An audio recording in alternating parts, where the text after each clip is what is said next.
say zoos are places of wonder, where the wild meets the world. But some places, they're built on older ground, on cliffs where the veil between worlds is thin. Welcome to Ironridge Cliffs Zoo, where the night shift isn't just a job. It's a pact with the unknown. My name is Rowan Vance, and I came here to disappear. Instead, I found myself bound by 3 strange rules to survive a menagerie far more terrifying than any cage could hold. What's the scariest sound you've ever heard in the dark? Tell me in the comments below. And if you dare to walk these shadowed paths with me, subscribe to Night Creepypasta Rules and hit that notification bell. You won't just hear the animals tonight, you'll hear the cliffs themselves. Prepare to step into the darkness. The growl that ripped through the damp, salt-laced air wasn't bear. I knew bear. I'd spent 3 years in the Alaskan interior tracking Ursus arctos horribilis, close enough to smell their wet fur and the carrion on their breath. This was deeper, older, a resonant tremor that vibrated up from the very bedrock of Ironridge Cliffs, shaking the cheap metal locker where I just stashed my meager belongings. It wasn't just a sound, it was a pronouncement, a territorial claim on the encroaching dark. Damn it, newbie, you whistling again? Jasper Thorne, just to the 2 other daytime staff I'd briefly met, materialized from the shadows of the primate house, not even bothering to pull down the ever-present headphones that pulsed with some unheard heavy beat. He was young, maybe early 20s, all lanky limbs and a carefully cultivated air of bored indifference. But his eyes, when they occasionally met mine, held a weary, bruised look that didn't match his youth. Rule number 1, Rowell, no whistling near the bear den.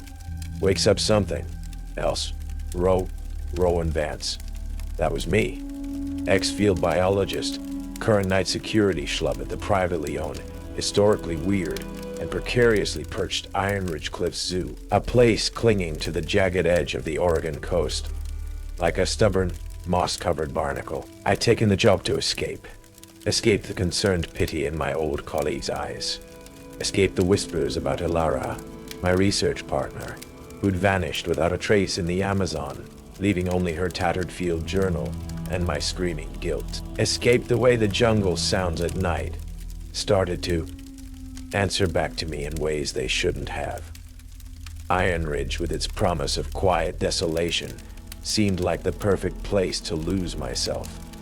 Clearly, I'd miscalculated. I wasn't whistling, I stammered, the unearthly growl still echoing in my bones.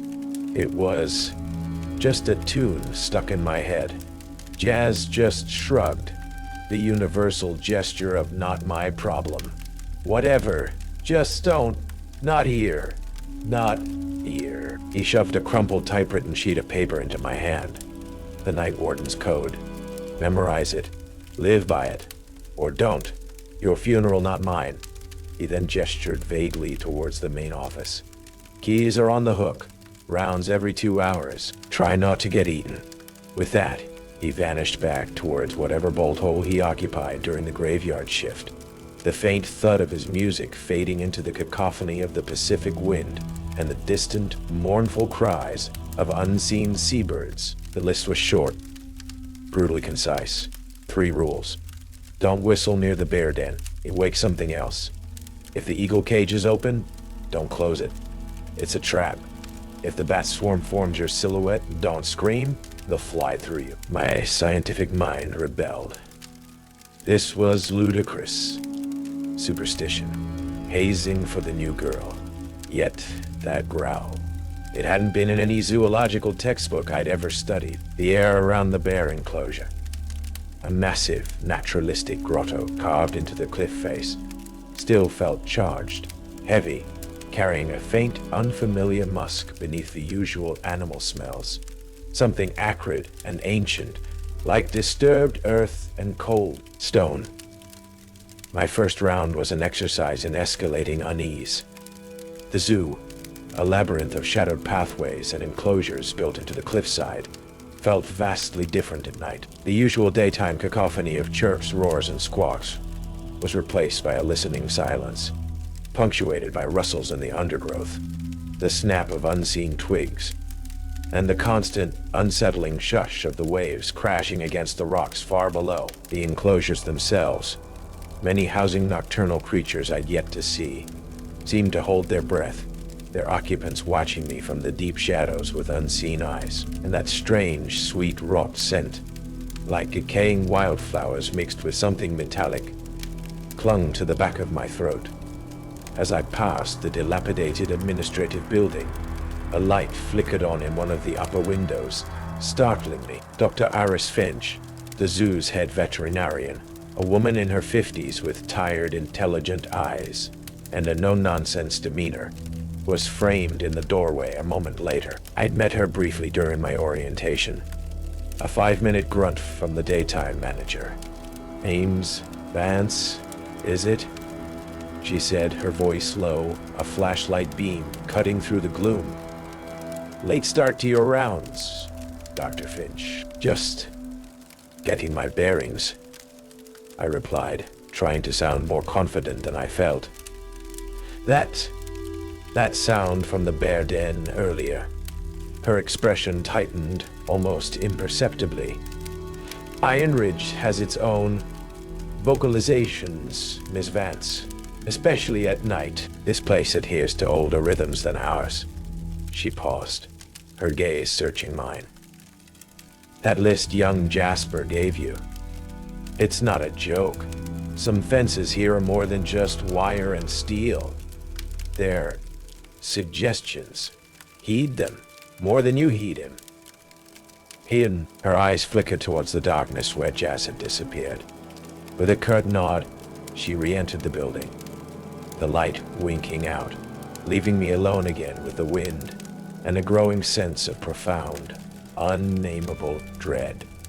Rule number 1, already tested if inadvertently. As I continued my rounds, the echoes of that impossible growl resonating in my memory, I found myself listening not just with my ears, but with every nerve ending. And just as I passed the dark, silent mouth of the bear den again, a soft, almost mournful sigh, impossibly deep and resonant, seemed to exhale from the cold rock face behind it. It wasn't bear. It wasn't bear. It wasn't wind. It was something else. And it sounded tired. For now. Jas' parting words came back to me, no longer sounding like bored indifference, but like a grim, matter-of-fact statement. "It's asleep again. Next time, don't make so much noise." The graveyard shift at Ironridge Cliffs Zoo quickly became a tightrope walk between the mundane and the deeply, existentially disturbing. I did my rounds, checked the perimeter fences, logged any actual animal activity. A jaguar pacing, the serval's eyes glowing like embers in my flashlight beam. But overlaying these familiar tasks was the constant, thrumming awareness of other things are Ritter, unter dem Schreibtisch. The shadows here were different. They clung to the corners of enclosures, pooled beneath ancient, gnarled cypress trees, and sometimes, just sometimes, they seemed to move with an intelligence that had nothing to do with the wind or the play of moonlight on the waves. The air itself felt charged, carrying not just the earthy, musky scent of the animals, but that other, persistent undertone, the sweet metallic rot, like lilies and old blood, strongest near certain older parts of the zoo, particularly the crumbling aviary and the disused primate ridge section. I tried to maintain a professional distance with Jasper Thorne. He was a creature of routine, appearing at the start of my shift to hand over the ancient walkie-talkie that only crackled with static, then vanishing into his own nocturnal circuit, occasionally glimpsed as a fast-moving shadow with headphones, always avoiding direct conversation. Yet, there were moments. Once I found him staring out at the turbulent moonlit Pacific with an expression of such profound loneliness it startled me. Another time, he'd silently left a thermos of surprisingly good coffee outside the security office. After a particularly rough night of storm-induced animal agitation, he was an enigma, wrapped in apathy. But I sensed a tightly coiled spring of something. Fear? Resignation? Beneath the surface. He'd once muttered, after I'd commented on a section of fence that looked deliberately weakened, "Some things here, they don't want to be kept in. And some things don't want to be kept out. It's all of that flow." The second rule was tested on a night drenched in an eerie, pre-dawn fog that muffled all sound and turned the familiar zoo pathways into an alien landscape. I was approaching the Bald Eagle enclosure, a massive, cliffside structure of heavy-gauge wire and weathered timbers. As I neared, my flashlight beam caught something that made my heart lurch. The main access door to the aviary, a thick steel panel that required a heavy key and considerable effort to open, was ajar. Swung wide open. Kiska, the zoo's magnificent, aging golden eagle, was perched on her usual massive driftwood branch, her golden eyes fixed on me with an unnerving intensity. She wasn't attempting to escape. She just watched. Every instinct I possessed as a biologist, as a responsible employee, screamed at me to secure that door. An escaped eagle, especially one of Kiska's value and age, would be a disaster. I reached for the heavy handle. "If the eagle cage is open, don't close it. It's a trap." Jazz's voice, flat and emotionless, but carrying an undeniable weight. My hand froze inches from the steel. A trap? For whom? For what? The fog swirled around me, visibility dropping to mere feet. The silence was absolute, save for Kiska's relentless, unblinking stare. Then a new sound, soft. At first, like canvas tearing. Then louder, a rhythmic whoosh thump. Whoosh thump. That didn't belong to any bird I knew. It was coming from above the aviary, from the fog-shrouded cliffs overhead. I backed away slowly, my eyes still locked on Kiska. She ruffled her feathers, let out a single piercing shriek that cut through the fog, then settled back down, still watching me. The whoosh thump grew closer, now accompanied by a subtle displacement of the fog, as if something vast and unseen was passing just out of sight overhead. I didn't see wings, not exactly, but I saw the fog part in a way that suggested immense leathery pinions, bigger than any eagle, bigger than any condor. The air grew cold, saturated with that sweet rot and metal scent, so strong it made my eyes water. Then, as abruptly as it began, the sound faded, moving out towards the sea. The fog began to thin slightly. I stood there trembling for a long time. Kiska remained on her perch, a silent, golden sentinel. I did not close the door. When I mentioned the incident to Dr. Finch later that morning, carefully omitting the more unbelievable parts, she merely nodded, her face etched with a familiar weariness.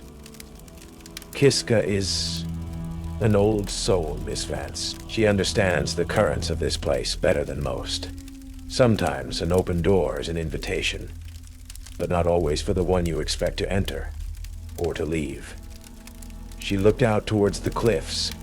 Ironridge operates on a delicate balance. Some sacrifices are necessary to maintain it. Her words, sacrifices, sent a fresh chill down my spine. Later that day, clearing out an old locker in the security office, I found a water-stained, leather-bound logbook. It was a nightly security register, dating back over 50 years. Many entries were mundane, but a few, scrawled in panicked, spidery handwriting, stood out. One read, "Eagle door open again. Heard the wings. Didn't see it. Old man Hemlock says let it hunt. Says it keeps the other things from getting too hungry." Another, dated a week later, simply said, "Hemlock didn't come in tonight. Cage was closed when I found it this morning. Kiska looks satisfied." Hemlock was never mentioned again. The nights at Ironridge began to feel less like shifts and more like descents. My senses, already heightened by years of fieldwork, were now perpetually on edge, attuned to the subtle, unsettling symphony of the zoo after dark, the way the wind whispered through the monkey maze, sometimes forming what sounded almost like words. The way the shadows in the reptile house seemed to writhe with an unnatural life just beyond the reach of my flashlight beam. The cloying, sweet rotten metal scent became a herald, its intensity a barometer of the night's unseen activity. My interactions with Jazz Thorne remained sporadic and frustratingly opaque. I saw him more often now, not just at shift changes, but moving through the zoo in the dead of night, a shadowy figure engaged in tasks that didn't seem to be part of any official maintenance schedule. I saw him leaving small, carefully wrapped parcels, raw meat, mostly, but sometimes strange, unidentifiable objects, near certain older, disused enclosures, or at the base of the cliffs where the waves crashed with particular violence. When I tried to question him, he'd either ignore me, his headphones a convenient shield, or offer some cryptic dismissive remark like, just paying the local taxes. Bro, everyone's gotta pay their dues. Was he feeding something? Appeasing it? Or was he, in some twisted way, caring for it? His apathy felt less like indifference now, and more like a carefully constructed defense against a reality too terrifying to fully acknowledge. Meanwhile, Detective Kalen Riley, Kale, had become a more regular, if unofficial, presence. He'd started patrolling the access road to the zoo late at night, often stopping by for a chat that was clearly an informal interrogation. He was a sharp, driven man, his easygoing demeanor belying an intense focus. He told me about the cold cases, hikers vanishing from the cliff trails, fishermen lost at sea in inexplicably calm weather, even a former zoo employee who'd walked out one night and simply never been seen again, within a few mile radius of Ironridge. This place, Miss Vance, he'd said, his gaze sweeping over the darkened zoo. It's a statistical anomaly, a black hole for the unexplained. I don't believe in hocus pocus, but I do believe in patterns, and there's a pattern here, a hungry one. He was clearly fishing, hoping my experiences as the new night warden might shed some light. I told him about the strange sounds, the unsettling atmosphere, but I held back on the rules, on the sheer, visceral impossibility of what I was beginning to witness. How could I explain a self-tolling bell or a phantom-winged creature without sounding insane? The third rule made its horrifying debut on a night thick with an unseasonable damp heat.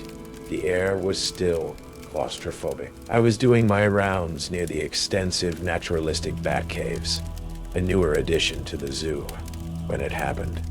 The usual cloud of departing bats, a flurry of leathery wings against the bruised twilight sky, suddenly changed. Instead of dispersing, they swirled, coalesced, their thousands of tiny bodies converging with an unnatural silent precision.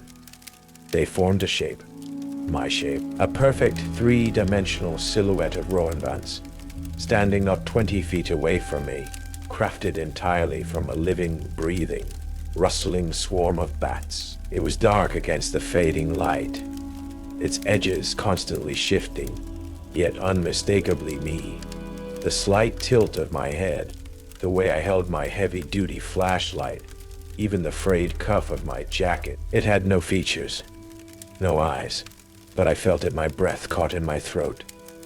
A scream, raw and primal, built in my chest, desperate to erupt. My past, Elara's last, terrified shriek, as she was dragged into the Amazonian undergrowth, flashed before my eyes. If the bat swarm forms your silhouette, don't scream. They'll fly through you. The words from Jaz's crumpled list, a lifeline. I bit down hard on my lip, tasting blood, forcing the scream back. My body was rigid, every muscle shrieking for flight, for release.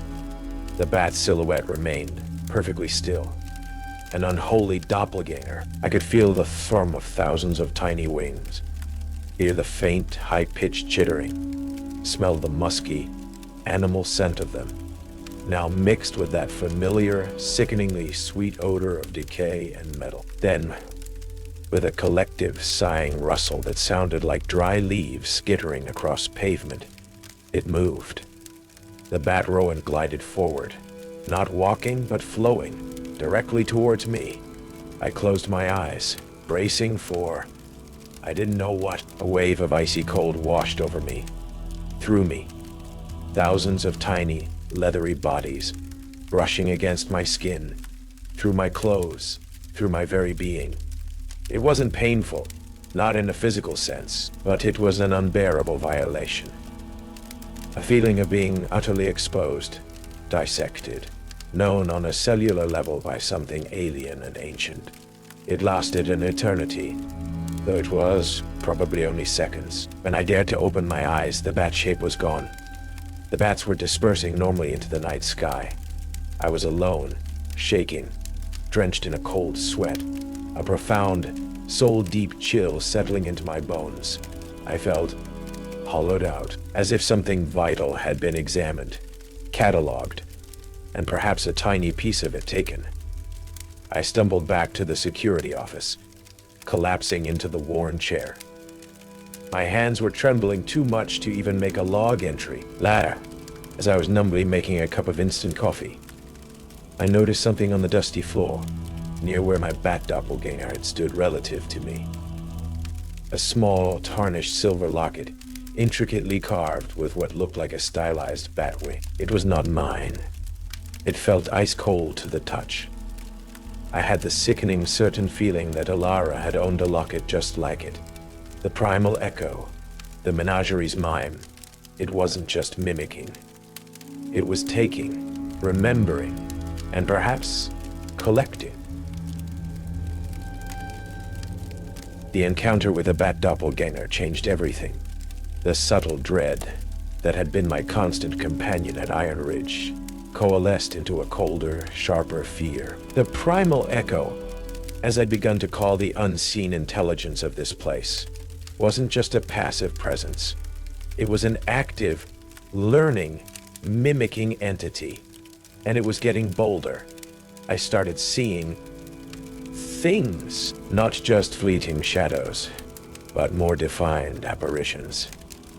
A flash of Ilara's distinctive red jacket disappearing around a corner of the primate house. The silhouette of Jazz, his headphones askew, standing silently by the empty wolf enclosure, only for me to find the real Jazz asleep, or so he claimed, in his small office near the main gate. Once,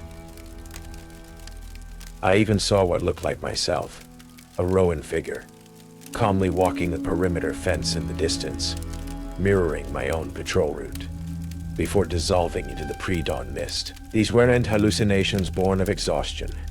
They were too specific, too imbued with that cloying, metallic scent that now acted as a harbinger. My relationship with Jazz Thorne frayed further. My questions became more pointed, my observations more direct. What did you feed behind the bear den last night, Jazz? It wasn't on the approved animal diet. Or, why does the old primate ridge section smell like lilies and blood when there haven't been primates there for 20 years? His apathy finally cracked, revealing a raw, desperate weariness. "Look, Ro," he'd said one night, his voice tight, after I'd cornered him near the aviary where the door once again stood ajar. "You think I like this? You think I chose this?" He ran a hand through his already disheveled hair. "My family. They've been tied to this goddamn cliff for generations. There's a debt, an understanding. What happens here? It's always happened. The rules, those offerings, they're not to control it. They're to manage our survival around it. It's a hungry thing, Ro. And sometimes it gets particular." His eyes were haunted. The people before you who didn't listen. They didn't just get fired. This was the most he'd ever revealed. A crack in his facade that showed the terrified young man beneath. His motivation wasn't malice. It was a desperate, inherited burden. Dr. Eris Finch became my unlikely confidante, saying the toll the nights were taking on me. Perhaps recognizing a reflection of her own long-held anxieties, she began to open up, albeit cautiously. She confirmed Jazz's grim hints. The Ironridge estate, she told me one afternoon, while we were ostensibly checking on a sick sea lion, wasn't founded as a zoological park, Miss Vance. Not originally. The first there on Ironridge, Jazz's ancestor several times removed, was a collector of a different sort. He was an occultist, a seeker of primal truths. He believed these cliffs were a locus, a thin place where the veils between worlds were naturally weak. She explained that the original menagerie was not of animals, but of influences. Entities hired to summon, to study, to bind. The Primal Echo was the dominant, perhaps the original sentience of the cliffs, an ancient, formless intelligence that predated any human settlement. Theron Ironridge hadn't summoned it. He had merely disturbed its slumber. The zoo, built much later by a more conventional, but still eccentric, descendant, had unknowingly been constructed atop this unholy ground, its animal inhabitants becoming new vessels, new focuses for the Echo's attention. The rules were a patchwork of appeasement and desperate self-preservation, passed down through generations of thorns. Some, like Jazz, became reluctant caretakers. Others became something worse. Detective Riley, meanwhile, was closing in on his own patterns. He'd found archival records of unusual seismic activity, localized M spikes, and even old Native American legends from the coastal tribes that spoke of a skin shifter rock, or a place where animals wear men's faces, all centered around Ironridge's cliffs, corresponding with periods of disappearances. He found an old newspaper clipping about the original Theron Ironridge, detailing his unorthodox studies into animal magnetism and resonant spiritualism, and his eventual, unexplained vanishing. Someone or something, Miss Vance, Cale said, his eyes grim, laying out old maps and faded photographs on the table in my small security office, is actively using this place. The disappearances aren't random. There's a cycle, like feeding times. He pointed to a series of dates that aligned with certain astronomical events, solstices, equinoxes, specific lunar phases. The upcoming winter solstice was only a few days away. The mini-hook came late one night, a night of oppressive stillness. I was reviewing security camera footage, mostly static and shadows, when I saw it. On a camera angled towards the disused Primate Ridge, a section Jazz had explicitly warned me to avoid entirely after dark. The echoes there are. Hungry for company, he'd said. I saw a figure. It was too far, too shadowed, to make out clearly, but it was moving purposefully, dragging something heavy towards a crumbling stone structure that looked like an ancient sacrificial altar. The figure stopped, and for a split second, it turned towards the camera. It was Jasper Thorne, but his eyes, they glowed with a faint, predatory, golden light. The same golden light I had seen in Kiska, the eagle, on the night her cage door stood open. And the thing he was dragging, it was wrapped in a thick, dark canvas, but I could just make out the unmistakable shape of a human leg and a tattered, familiar hiking boot. The kind Ilara always wore.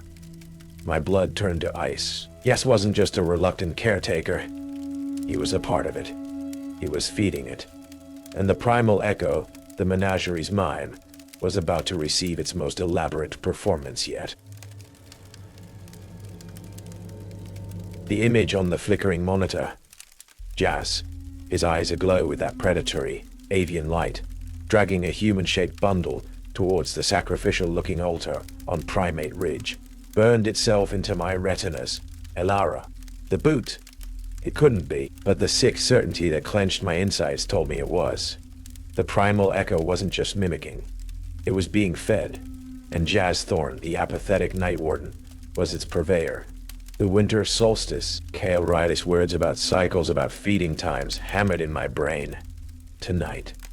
It had to be tonight. My hands were shaking, but a cold, desperate rage began to solidify within me, eclipsing the fear. Elara had vanished because of something like this. Something ancient and hungry. I wouldn't let it happen again. Not while I still drew breath. I grabbed the static-laced walkie-talkie. Kale? Kale, are you out there? It's Ro. It's happening. Now. Ironridge. And Jazz. Jazz is involved. I didn't wait for a reply. Just snatched my heavy maglite and the old tarnished silver locket. Ilara's locket. I was now certain that had appeared after the bad encounter. It felt strangely warm in my palm. The zoo was a bedlam of unseen, unheard energies. The air itself thrummed, thick with the scent of ozone, lilies, blood, and that ancient musky odor from the bear den, now magnified 100-fold. As I raced towards Primate Ridge, the sounds of the zoo's nocturnal inhabitants were subtly, terrifyingly wrong. The jaguar's growl held a sibilant, whispering undertone. The owl's hoots sounded like mocking laughter. Even the crickets seemed to chirp in a disturbing, unnatural rhythm. The primal echo was awake, fully engaged, its influence seeping into every living thing. I found Jazz at the altar, a moss-covered stone slab stained with dark, ancient patches. The canvas-wrapped bundle lay at his feet. He wasn't alone. Dr. Iris Finch stood beside him, her face pale but resolute in the eerie moonlight, holding a strange, articulated metal device that looked like a cross between a veterinary tool and an arcane implement. Rowan, Dr. Finch said, her voice surprisingly calm, though her eyes held a deep sorrow. You shouldn't be here. This is not for your... Where's Ilara? Boris? I cut her off, my voice a low snarl, the maglite held like a club. Is that her? Or did you bring her back just to feed this thing? Jazz finally looked up. The golden glow in his eyes was more intense now, almost feral. She was never truly gone, Ro, he said, his voice a rasp, overlaid with that same deep, resonant growl I'd heard from the bear den. The echo. It keeps what it fancies. It remembers. Ilara, she resonated too strongly, like you do. He gestured to the bundle. This isn't her. Not anymore. This is just an echo made flesh, a temporary vessel. The Ironridge needs its due on the solstice, to maintain the balance, to keep the true hunger at bay for another cycle. Balance? I spat. You call this balance? It is the old way, Dr. Finch said, her voice heavy.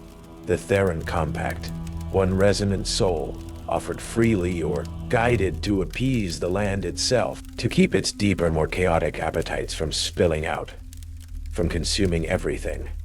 Jasper's family has borne this burden for centuries. He is not a monster, Rowan. He is a sacrifice just as much as... She trailed off, her gaze fixed on the bundle. He's a goddamn executioner, I shouted, taking a step forward. Stop, Jazz roared, the sound inhuman, the air around an array exploding with pressure. You don't understand. If the offering isn't made, if the vessel isn't prepared correctly, it will choose its own, and it will choose many. The golden light in his eyes flared. He raised his hands, and the very stones of Primate Ridge seemed to groan. From the shadows around the altar, forms began to coalesce. Not solid, but shifting. Translucent shapes that mimicked a horrifying array of animals. A bear with too many eyes, a wolf with shadow wings, a great ape that walked on spider-like legs. The menagerie unbound. The Primal Echo's defense force. The locket, Rowan. Dr. Finch suddenly cried out, her earlier resolve cracking under the strain. There an Ironridge wrote of counter-resonances, of personal totems that could disrupt the Echo's hold if the will was strong enough. Ilara's locket. It might be a key. Cale Riley burst from the tree line then, his service weapon drawn, his face a mask of grim determination. Freeze, Thorn. Freeze, Thorn. Finch, don't move. His arrival, however, seemed to only agitate the spectral menagerie further. They turned their unseen collective gaze upon him. This was it, my chance. While the echoes were distracted, while Jazz's attention was divided, the locket. Elara. The unbearable grief and guilt that had hounded me, it now coalesced into a single, burning point of focus. I ripped the locket from my pocket, its silver now searingly hot against my skin. I didn't know any chants, any rituals, but I knew Elara. I knew her laugh, her stubborn courage, her unyielding passion for the wild. I focused on that, on her essence, pouring all my grief, my love, my rage into that tiny piece of metal. Elara, I screamed her name, a raw, ragged sound torn from my throat. This is not you. You are not its food. I hurled the locket, not at Jazz, not at the ghostly animals, but at the canvas-wrapped bundle on the altar. The moment the locket struck the bundle, a wave of pure white light erupted from it, so bright it seared my eyes. The spectral animals shrieked, a sound of 1,000 creatures in agony, and recoiled, their forms flickering violently. The golden glow in Jazz's eyes sputtered, and he cried out, clutching his head, falling to his knees. The bundle on the altar began to thrash, and from within the canvas, a voice, Elara's voice, but distorted, multi-layered, screamed, "No! Release me! It burns!"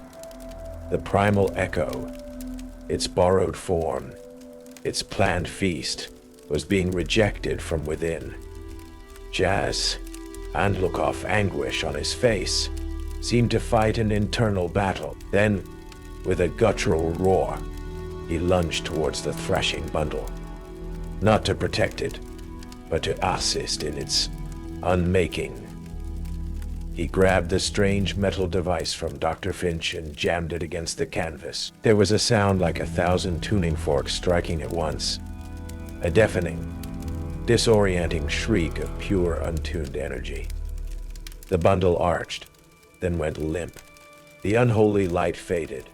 The spectral menagerie dissolved into wisps of shadow. Yas collapsed beside the altar, the golden light in his eyes completely gone, leaving only a profound human exhaustion. Dr. Finch rushed to his side. Cale Riley slowly lowered his weapon, his face a mask of stunned disbelief. I stumbled towards the altar. The canvas lay still. With trembling hands, I pulled it back. There was nothing there, nothing but a scorched patch of stone, and a faint, lingering scent of Lily's blood, and something else, something like the clean, crisp air after a violent thunderstorm. The echo-made flesh was gone, unmade. Elara, or whatever tortured fragment of her the echo had ensnared, was finally, truly, free. But the silence that fell upon Primate Ridge was not a peaceful one. It was the silence of a void, a hunger temporarily denied, but far from vanquished. And I knew, with a chilling certainty, that the primal echo of Ironridge Cliffs was still listening, still watching, still waiting for its next solstice. The aftermath of the solstice ritual, or its violent unmaking, was a descent into a numbing, bureaucratic fog, shot through with moments of chilling clarity. Cale Riley, bless his professional, bewildered soul, somehow managed to concoct a semi-plausible report involving a deranged Jasper Thorn, suffering from a severe psychotic break with delusions of grandeur and ritualistic tendencies. A clandestine occult. Our group operating on zoo grounds, Dr. Finch and myself, cast as either unwilling participants or whistleblowers, depending on who was asking, and a freak localized electrical storm that accounted for the strange lights and sounds. The canvas bundle and its contents were never officially acknowledged. It was as if it had never been. Easier that way. Jazz Thorn was taken into psychiatric care. The golden light in his eyes was gone, but something else remained. A profound emptiness, a hollowed-out look that spoke of a burden too great to bear, and perhaps a connection to the Primal Echo that had been forcibly severed, leaving him less than he was. Dr. Finch, surprisingly resilient, worked with Kale to manage the official narrative, her deep knowledge of the zoo's darker history proving invaluable in obscuring the truly unbelievable. She painted a picture of a family's generational struggle with mental illness and occult delusions, a narrative the authorities seemed more comfortable accepting than the alternative. I remained at Ironridge for a few more weeks, a reluctant witness to the cleanup. The zoo was closed indefinitely, a structural integrity review cited as the official reason. Experts in hazmat suits, though I suspected their expertise lay in fields far more esoteric than hazardous materials, swept Primate Ridge, their instruments clicking and whirring, their faces impassive. They found nothing, of course. Nothing an ordinary instrument could detect. But I could feel it. The Primal Echo was still there. Weakened, certainly. Angered, most definitely. But not gone. It was a low thrum beneath the earth. A coldness in the shadows of the empty enclosures. A faint, lingering scent of decay on the sea wind. The rules Jazz had given me now felt less like arbitrary warnings and more like fragile truces, negotiated over centuries, with a power far older and more alien than any human understanding. And we'd just violently broken that truce. The locket, Ilara's locket, had vanished in the final conflagration of energy. I searched for it, but it was gone, as if reclaimed by whatever force had briefly inhabited her echo. But its warmth, that brief searing connection to my lost friend, remained a brand on my memory. I hadn't saved Ilara, not really, but perhaps I had helped her find a final, albeit terrible peace. Or perhaps I had merely spared her from becoming something worse. My conversations with Jazz, when they allowed me to visit him in the sterile quiet of the county psychiatric ward, were strained. He remembered fragments of the solstice night, like shards of a shattered nightmare. He remembered the golden eyes, the hunger, the overwhelming urge to feed the ancient presence. But he also remembered Rowan Vance, screaming Ilara's name, and a flash of white, purifying light. The thorns, he whispered one afternoon, his gaze fixed on some distant point beyond the barred window. We weren't keepers, Ro. We were zookeepers for a god. His voice was flat, devoid of emotion. We just tried to keep the exhibit from eating too many of the visitors. He looked at me then, a flicker of the old, haunted Jazz in his eyes. You broke the feeding schedule. It won't forget that. It learns. Dr. Finch, too, seemed changed. The weariness was still there, but beneath it, a new resolve. She began meticulously cataloging Theron Ironridge's scattered journals, cross-referencing them with local tribal lore and her own family's fragmented histories, searching for a more permanent solution, a way to truly silence the echo, or at least to understand the true nature of the compact. This isn't over, Rowan, she told me, her voice firm. It's merely in recess. Cale Riley became an unlikely ally. The official case was closed, but his personal investigation had just begun. He'd seen too much, felt too much, to dismiss it all as madness. He started a private correspondence with Dr. Finch, sharing his own research into other thin places, other localized outbreaks of the unexplained along the coast. He told me he'd requested a transfer to a more specialized federal unit, one that dealt with anomalous terrestrial phenomena. His career, like mine, had been irrevocably altered as the day of my own departure from Ironridge approached. An oppressive quiet settled over the cliffs. The animals that remained had been transferred to other facilities. The zoo stood empty, a skeleton picked clean, its iron cages echoing with an unnatural silence. But it wasn't an empty silence. It was a listening silence, a waiting silence. The primal echo was still there, in the stones, in the wind, in the salt spray. And as Jazz had warned, it was learning. Years passed. I threw myself back into fieldwork, as far from the clinging mists and hungry cliffs of Oregon as I could get.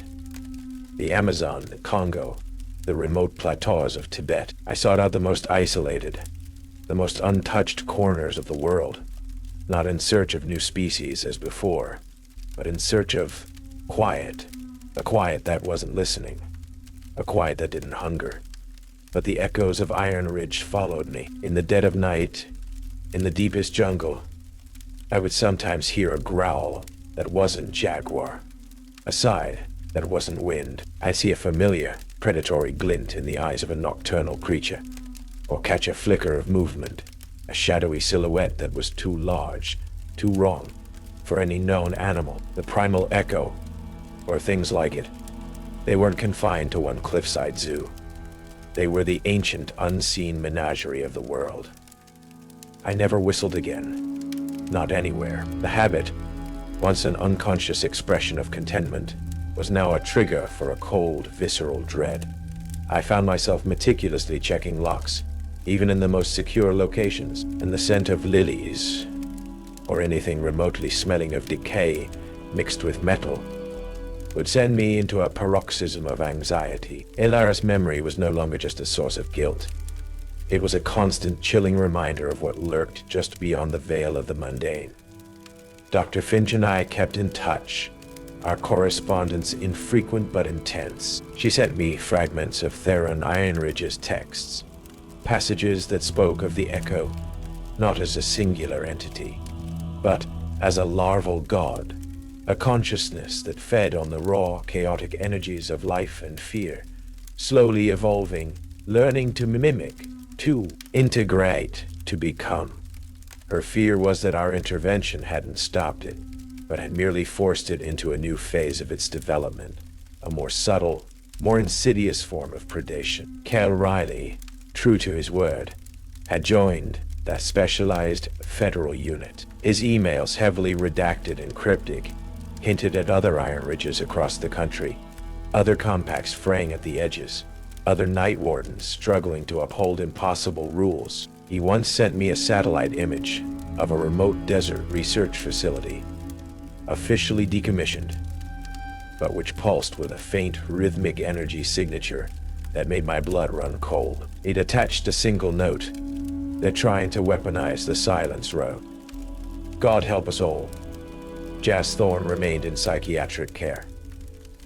Dr. Finch visited him when she could. He rarely spoke, she said, but sometimes he would draw intricate, unsettling patterns. Spirals, webs, and always, at the center, a single, glowing, golden eye. He was still connected, in some terrible way. A broken antenna, still receiving a signal no one else could fully decipher. One blustery autumn evening, I was in a small coastal town in Maine, sorting through specimens in a makeshift lab.